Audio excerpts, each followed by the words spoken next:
नमस्कार। सनातन विचार श्रृंखला में आपका स्वागत है। इस वीडियो में हम एक कहानी के माध्यम से जानेंगे कि जीवन जीने का सबसे अच्छा तरीका क्या है। कहानी बहुत सुंदर है, कृपया आप वीडियो को अच्छी तरह से सुनिएगा, आपको बहुत मज़ा आएगा। कहानी इस तरह से है।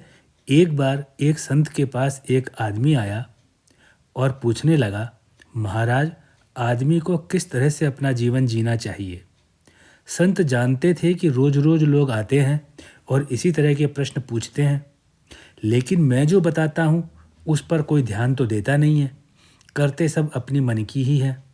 इसलिए संत ने उस आदमी के साथ में एक नई युक्ति लगाई और आदमी से कहा, थोड़ा करीब आओ। जब आदमी संत के पास आया तो संत ने बड़े गौर से आदमी के माथे को देखा और फिर सोचने का नाटक करते हुए कहने लगे, तुम्हारी तो 7 दिनों में मौत निश्चित है, यह टल ही नहीं सकती है। अब कहो तो मैं बताऊं कि आदमी को कैसे जीना चाहिए। आदमी ने सोचा, संत महाराज हैं, विद्वान हैं, जो कह रहे हैं सही ही होगा। फिर आदमी ने सोच करके कि अगर 7 दिनों में मर ही जाना है तो फिर यह सीखने से क्या लाभ। वह वापस आ गया और चुपचाप घर के कोने में गर्दन तान के बैठ गया।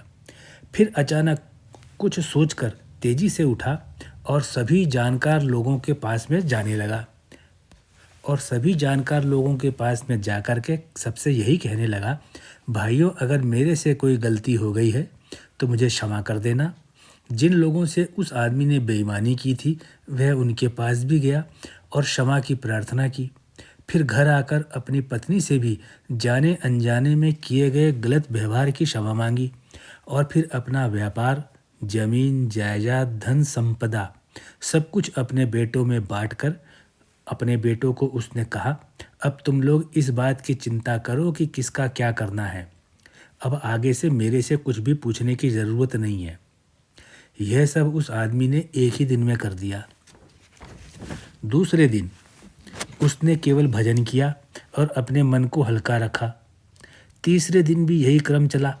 आदमी के ऊपर अब कोई भार नहीं था। वह दिन भर भजन करता रहता था।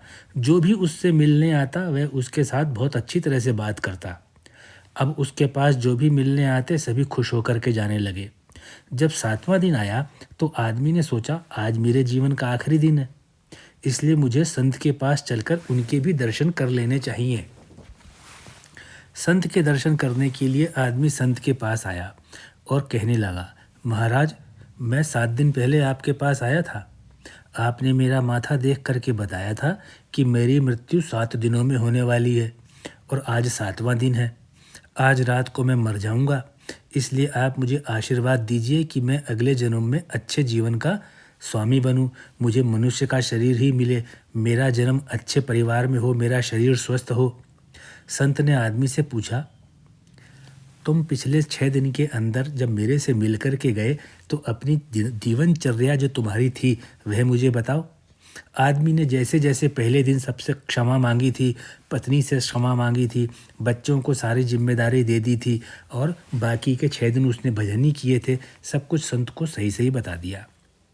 इसके बाद संत ने कहा, यही जीवन की राह है और यही जीवन के जीने का सही तरीका है। सभी को इसी तरह से जीना चाहिए। अब तुम्हें अपने प्रश्न का उत्तर मिल गया होगा।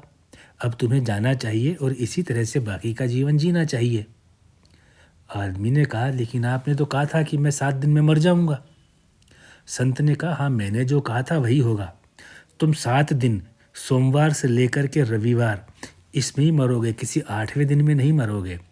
अब व्यक्ति को समझ में आ गया कि जो संत ने मेरे को इस तरह की बात बोली, मुझे यह ज्ञान देने की बात बोली कि जीवन के अंदर भौतिक वस्तुओं के प्रति लालसा रख करके, अधिकारों को हाथ में रख करके जीवन जीना जीवन जीने को कठिन ही बनाता है, सरल नहीं बनाता है। अब आदमी को समझ आ गया कि संत ने पूछे गए प्रश्न का उत्तर सही सही दिया था।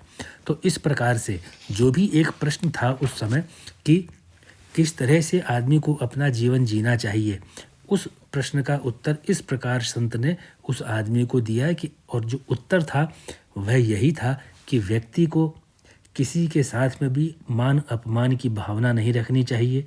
लाभ हानि की भावना नहीं रखनी चाहिए, यश अपयश की भावना नहीं रखनी चाहिए और बिना मतलब का दंभ या बिना मतलब के अधिकारों को अपने हाथ में लेकर के अपने सिर पे, अपने मन पे बिना सोचे समझे कोई भार नहीं रखना चाहिए। जीवन मुक्त रख करके जितना संभव हो सके ईश्वरलीन अवस्था में रहना चाहिए। इस प्रकार यह वीडियो आपके सामने प्रस्तुत किया गया है। यह वीडियो और इस वीडियो में कही गई बातें अगर आपके हृदय को छूती हैं, आपको अच्छी लगती है, तो कृपया इस वीडियो को शेयर कीजिए अपने मित्रों से, सहयोगियों से, घर में युवा हो रहे बच्चों से भी इस प्रकार की बातें शेयर कीजिए। और आपने जो इस वीडियो को देखने और सुनने में अपने बहुमूल्य समय का अंशदान दिया, उसके लिए मैं आपका आभार प्रकट करता हूँ और आपको बहुत बहुत धन्यवाद देता हूँ।